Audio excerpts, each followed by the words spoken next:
Hey guys, Bobby Rio here with Rob Judge, and today we've got one simple little technique that I like to think of as the kind of technique you always have in your pocket to whip out in a variety of situations. It's one of my favorite techniques, and it's called the False Time Constraint. So Rob, first off, did you ever use this? Was this, because I know back in the day this was something that somebody had taught me, and a lot of people forgot about it. They did. It's like kind of the forgotten technique that always works. It's just one of these things that you throw in there. It's almost like a disqualifier where it just makes the whole social situation so much better. It's almost like, I hate to use the analogy, but have you ever had someone where they're like, oh, I'm not racist, but. And then they say the most racist shit you've ever heard. But and I'm not excusing racist rhetoric. However, it almost takes the sting of what they're about to say, or another example. Pressure more. Yeah, the pressure. Yeah, or and I used to use it even in the day game. I used to say, "Oh, this is totally random," or "Hey, I'm not trying to be the creepy guy on the train," but.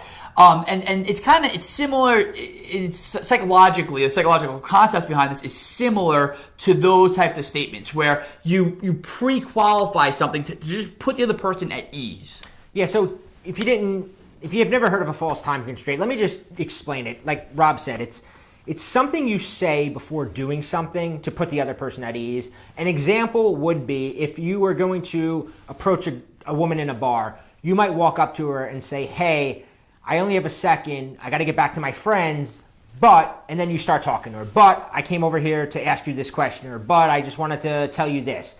And the reason you're saying this, right, the false time constraint portion of this is, "Hey, I only have a minute. I got to get back to my friends." The reason it works so well is because now the woman is like, you know what? I'm going to give you 3 reasons it works so well.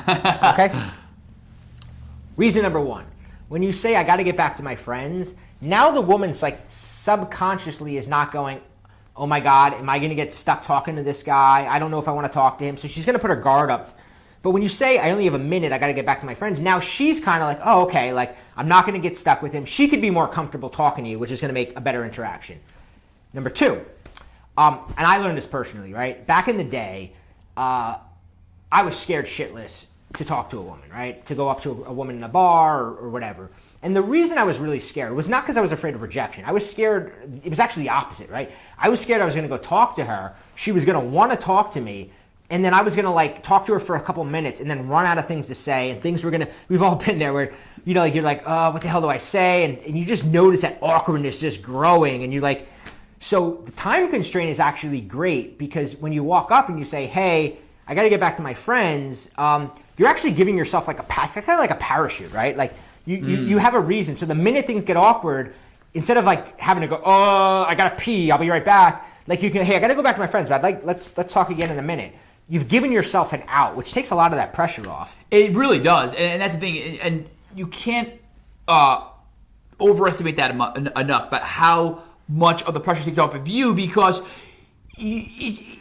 aside from the fact that it's just like once you say it, it's almost like one of these magic spells. You just see, because like you said, the girl in the back of her mind, she doesn't want to think, "Oh my God, like this guy's not going to leave." Like once you do that, it's almost invoking the idea of scarcity, like that your time is scarce, and it has more. Anything that's scarce has more value. Which is the number 3 thing, is that when you say, "Hey, I only got 5 minutes," or "Hey, I only got a minute, I got to get back to my friends," you're essentially, it's a little bit of, you're a little bit putting yourself above her, right? Like your time is so valuable that you only have a couple minutes. It's sort of like there's always that underlying power dynamic in a relationship or any sort of interaction.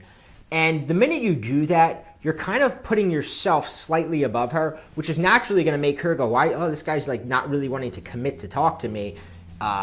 So it subtly makes her see you as being slightly above her. It's kind of a power move. And Rob and I are huge fans of these little subtle power moves because the fact is you can say it's political correctness and it's blah, I don't want to be in any relationship, there's always a dynamic of power. It's just the way it is, right? Now, Rob has also noticed that this idea of a false time constraint can actually be a little bit more universal.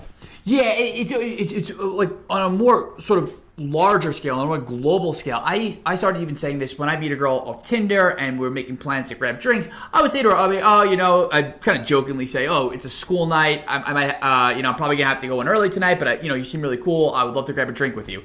And it works those exact same principles. And then I'm gonna even throw in a fourth reason why, when you use this in a sort of a global sense like that, it preempts the automatic assumption that where she's like, oh, this guy's just trying to have sex with me. By saying that, you put a little of that. I mean, I absolutely was always trying to have sex with any girl on a date with, as any guy is. But at the same time, you sort of sidestep that objection that a lot of girls have to meeting a guy for the first time, or to meeting a guy, especially, it worked especially well when I would use it on Tinder or Bumble or somewhere where she didn't already get a sense of who I was in person. So by throwing out this little disclaimer like, hey, it's a school night, I might have, I probably only stay for a drink, or, I had to be somewhere, so we can only grab a cup of coffee, but I want to meet you. And it's so funny because when the date goes well, no girl is ever like, wait a minute, didn't you tell me you had a business meeting after this cup of coffee? Like, it never happens. Like once you're enjoying yourself and things are going well, it's like,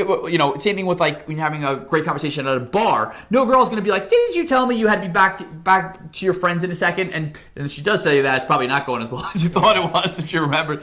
But you can even use it, as Rob said, he mentioned going on a date universally. Like, let's say you want to invite a woman back to your house, right? Let's say you're out on a date and you want to go back to your house. You can say something along the lines of like, I have a really early day at work tomorrow, but I make the best martini. Come back to my house. You can have one, but like I said, it's an early day. Like, you kind of like sell. It's an early day, so you're inviting her back, but like you're not going to be able to stay over, right? You're like kind of like giving that time, that time constraint. Like, you can only stay for a little bit because I have early work. In her head, it gives her that same thing. Like, oh, I'm not going over there to spend the night because he's got to get up early in the morning. So he's telling, it's just a way to take that pressure off. Have fun with it. It's a great technique. And here's the thing. Techniques like this, when you stack them on top, when you have a whole bunch of them, right? Little things, something as simple as a false time constraint. When you have like a lot of these things in your pocket, it makes everything easier, right? Whether you're going on a date, whether you're meeting her on Tinder, the more of these little techniques you have, the easier it's going to be, especially nowadays, because so much of dating has changed. Everything's changed, right? I mean, if you're out in the scene, you already know. Like, it's not like it was. Dating apps, everything has changed. How you met women in the past, the things you used to do doesn't really work anymore. We'd like you to watch a little bit longer video where we talk about some new rules and actually give some other techniques that are working nowadays in this new dating culture. You can find that video at www.endofmen.com, and it really breaks down this current environment that we're in and the type of techniques that are working right now. Because what was working 5-6 years ago, unfortunately, things are changing so dramatically that the stuff we were teaching our clients just a couple of years ago, we had to revise. So endofmen.com, check it out. Leave a comment below. Let us know what you think of this video and test out the false time constraint. Test it out because it's really, really great. You have nothing to lose by trying this out. Yeah, absolutely. And that's the thing is, we might just sound like two guys on YouTube, but this is a really great tip. Yep. See what I did there? See what I did there?